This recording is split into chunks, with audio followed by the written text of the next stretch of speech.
U.S. presidential candidates had their final showdown last night, and they talked about international and foreign policy, but the problem was they missed out a couple of pretty important things, particularly as regards to the economies around the world, global trade, what else? Well, there were a bunch of omissions that Well, I mean, what you really came away from, if you had just kind of landed and didn't know anything, you would have had an extremely myopic view of the world based on that debate. Oh, really? In American politics, a myopic Right, view? I know, shocking. That's shocking. Well, two-thirds of it really focused on the Middle East in one way or another, whether it was Israel, Syria. Obviously, these are big issues. They are concerning national security. They are concerning a lot of things that Americans care about. But Europe didn't turn up. I mean, last thing I heard, there was Did sort they of a mention crisis Europe at all? going on over there. I think there was one mention of the word Greece, Europe came the up, road I think, to Greece. once. So the whole European financial crisis. But is this a reflection of again, the European crisis resonates on Wall Street and amongst financial types, but is this also a reflection that this isn't, it's too abstract? You would think if the election is about the economy, you would have thought that the things that are dragging down the economy, or the opportunities, in the case of potentially China actually, would have made a little bit more of some of our biggest allies, presence.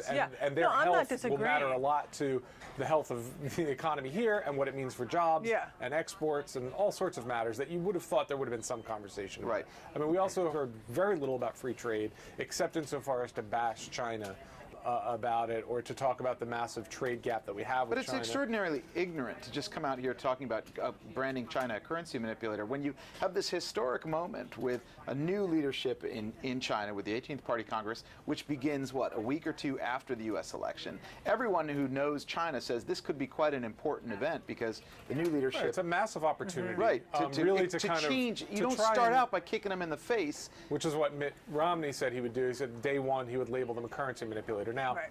But also, which is also sort of ironic. We talked a little bit about the idea that if anyone's a currency manipulator, it's the United States, based on the Federal Reserve. But printing money, it's not currency manipulation. But that's also interesting, right? That they would pivot back to the U.S. economy, and again, they didn't mention the Federal Reserve. It's almost like this is not even in in their sphere. Or the international financial system, which 4 years ago, of course, was front and center of the challenge facing the new president.